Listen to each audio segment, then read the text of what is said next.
Hello students, class 12th में आज हम लोग जानेंगे। देखिए अगला टॉपिक है इसमें वैद्युत सेल से संबंधित। ठीक, तो सबसे पहले ये जानेंगे कि वैद्युत सेल क्या होती है, किसे कहते हैं और वैद्युत सेल के कितने प्रकार होते हैं। ठीक, तो वैद्युत सेल क्या होती है। देखिए ये टॉपिक जो है आपको केमिस्ट्री में भी कहीं ना कहीं मिलेगा, उससे रिलेट करेगा थोड़ा बहुत। तो सबसे पहले वैद्युत सेल के बारे में जानते हैं कि वैद्युत सेल होता क्या है। देखिए वैद्युत सेल एक ऐसी युक्ति होती है जो रासायनिक ऊर्जा को वैद्युत ऊर्जा में परिवर्तित करके किसी वैद्युत परिपथ के सिरों पर विभवांतर को स्थिर बनाए रखकर उसमें वैद्युत धारा के प्रवाह को निरंतर बनाए रखती है। ठीक है, मेन चीज़ क्या है कि सेल एक ऐसी युक्ति होती है वैद्युत सेल जो केमिकल एनर्जी होगी उसको इलेक्ट्रिक एनर्जी में चेंज करती है, और जो कोई इलेक्ट्रिक सर्किट होगा, ठीक है, उसके जो सिरों पर पोटेंशियल होगा डिफरेंस, उसको उसमें इलेक्ट्रिक करंट की जो फ्लो होता है वो लगातार, ठीक, कॉन्टिन्यूसली उसको बनाए रखता है। देखिए वैद्युत सेलों से संबंधित हमने एक चित्र भी बनाया है। चित्र में देखिए क्या है, ये हमने एक फिगर बनाया है। वैद्युत सेल में सबसे पहले होता क्या है। देखिए वैद्युत सेल जो है दो विभिन्न प्रकार की छड़ों से मिलकर बना होता है। सबसे पहले वैद्युत सेल, इसमें ये दो छड़ लगाई गई हैं, ठीक है, और इन दोनों छड़ों को इलेक्ट्रोड बोला जाता है। क्या बोला जाता है? इलेक्ट्रोड। इसके बारे में थोड़ा समझेंगे। ये जो है ये दोनों छड़ों को इलेक्ट्रोड बोला जाता है। ठीक, दूसरी चीज़ इनको बोला जाता है इलेक्ट्रोड। ठीक, अब देखिए इन इलेक्ट्रोडों की छड़ों को एक अम्लीय या क्षारी, कुछ भी हो सकता है, अम्लीय भी, ठीक है, एसिडिक भी और बेसिक भी, जो इसका सोल्यूशन होगा ये यहाँ बनाया गया, ठीक, केमिकल सोल्यूशन, उसके अंदर दोनों छड़ों को क्या किया जाता है, डाल दिया जाता है। ठीक, और वो जो सोल्यूशन बनेगा अम्लीय अथवा क्षारीय कुछ भी हो सकता है, उसको हम लोग बोलते हैं वैद्युत अपघट्य। क्या बोला जाता है? वैद्युत अपघट्य। ठीक, अब देखिए चूँकि वैद्युत अपघट्य ये हो गया, ठीक, इसमें दोनों छड़ों को डाल दिया गया।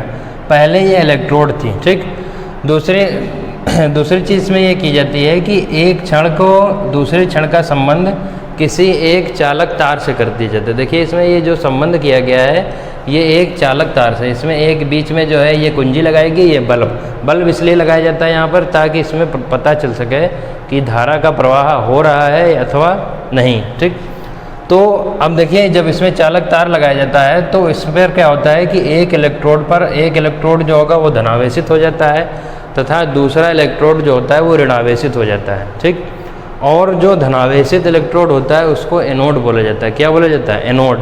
ये याद रखिएगा कि ऐसा कौन सा इलेक्ट्रोड है जिस पर धनावेश होता है उसको क्या कहते हैं? उसको बोलेंगे एनोड।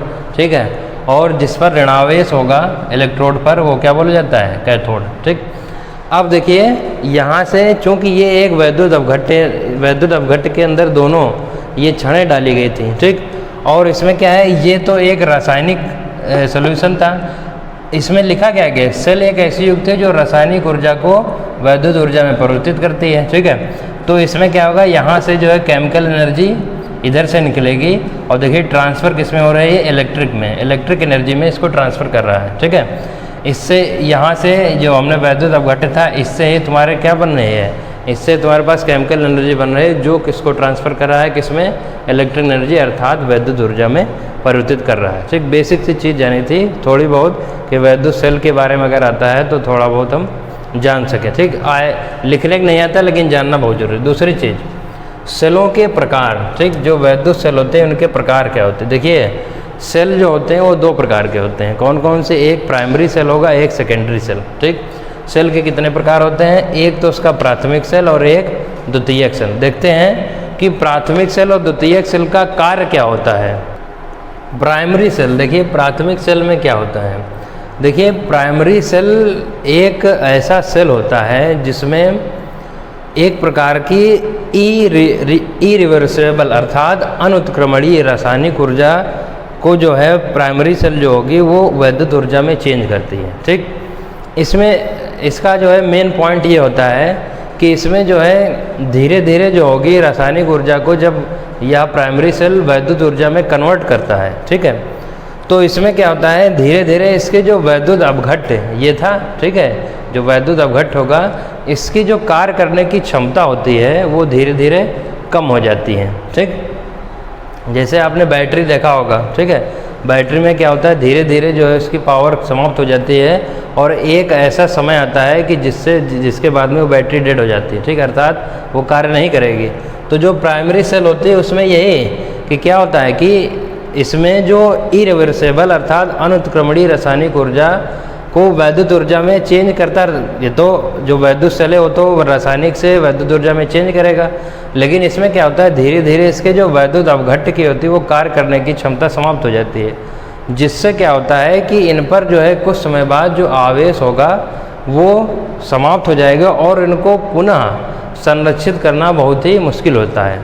ठीक है, प्राइमरी सेल की ये खासियत होती है। देखिए इतना तो हो गया, और इसमें कुछ एक उदाहरण जैसे वोल्टी सेल, ये पूछा जाता है कि निम्न में से प्राथमिक सेल कौन सा है, तो इसमें 4-5 एग्जाम्पल दे देंगे। ठीक है, तो उसमें बताएंगे कि कौन सा प्राइमरी सेल है, प्राथमिक सेल। तो एक तो वोल्टी सेल, लेक्लांसी सेल और डेनियल सेल। ठीक, केमिस्ट्री के भी ये टॉपिक है, याद रखिएगा। ठीक, तो ये प्राथमिक सेल के बारे में हो गए। इतने मेन जो पॉइंट है वो याद रखिएगा कि वोल्टी, लेक्लांसी और डेनियल सेल किस में आते हैं, प्राथमिक सेल में आते हैं।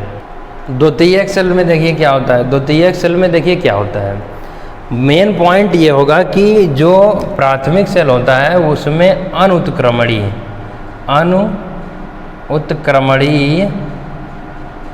क्रिया होती है। ठीक, लेकिन जो द्वितीयक सेल होता है उसमें उत्क्रमणीय अर्थात रिवर्सेबल क्रिया होती है। ठीक है, उत्क्रमणीय। ठीक, देखिए कारण क्या है, चेंज क्या है इसमें, चेंज ये होता है कि द्वितीयक सेल में ये होता है, ये समझ लीजिए कि द्वितीयक सेल को पहले क्या होता है कि किसी बाह्य स्रोत द्वारा, ठीक है, बाह्य स्रोत द्वारा पहले क्या होता है उसको एनर्जी दी जाती है। कोई भी अगर बाहरी सोर्स है जैसे सूर्य से है तो पहले इसको बाह्य स्रोत द्वारा जो है उसकी इलेक्ट्रिक एनर्जी दी जाएगी। ठीक, फिर क्या होगा, वो जो इलेक्ट्रिक एनर्जी होगी वो उसके जो है केमिकल एनर्जी में चेंज होगा। ठीक है, और जब केमिकल एनर्जी में फिर जाएगा, केमिकल एनर्जी के बाद में फिर वो अगर हमको किसी चीज़ को जो है आवेशित करना है, अपना जो है आवेश लेना है, ठीक है, वोल्टेज लेना है, तो उसमें क्या होता है कि फिर उसको जो है हम लोग कन्वर्ट करते हैं वैद्युत ऊर्जा को। ठीक है, वैद्युत ऊर्जा में जैसे आप ऐसे समझ सकते हैं, जैसे मान लीजिए घरों में जो सोलर पैनल होते हैं, ठीक है, उसका यूज हम कैसे करते हैं, सोलर पैनल को हमने लगाया, ठीक है, धूप में रखा, तो वहाँ एक बाहरी स्रोत सूर्य हो गया, उससे एनर्जी आ रही है। ठीक, हमने उसको क्या किया, उसको बैटरी से कनेक्ट कर दिया। ठीक है, बैटरी में क्या होता है, बैटरी में अंदर जो है वैद्युत अपघट्ट, ठीक है, उसका केमिकल होता है कि नहीं। ठीक है, तो वहाँ से जो है वो केमिकल एनर्जी होगी, केमिकल एनर्जी को फिर जब हम लोग क्या करते हैं, ट्रांसफ़र करते हैं इलेक्ट्रिक एनर्जी में। ठीक, पंखा लगा दिए, वो चलने लगा। तो इस प्रकार से द्वितीयक सेल ये होते हैं, और इसमें रिवर्सेबल जो है क्रिया होती है, समझ रहे हैं, और इसमें इरिवर्सेबल अर्थात अनुत्क्रमणीय अभिक्रिया प्राथमिक सेल में और उत्क्रमणीय अभिक्रिया जो होगी वो द्वितीयक सेल में। कुछ एक एग्जाम्पल भी पूछे जाते हैं जैसे सीसा संचायक सेल और क्षारीय संचायक सेल, और काफ़ी सारे इसके एग्जाम्पल हो सकते हैं द्वितीयक सेल में। ठीक है, तो इतना आप लोग समझ गए होंगे, ये दोनों के लिए इम्पॉर्टेंट है। केमिस्ट्री के बेस से भी कहीं ना आपको मिलेगा, और फिजिक्स में हमने इसीलिए इसको बता दिया गया। ठीक।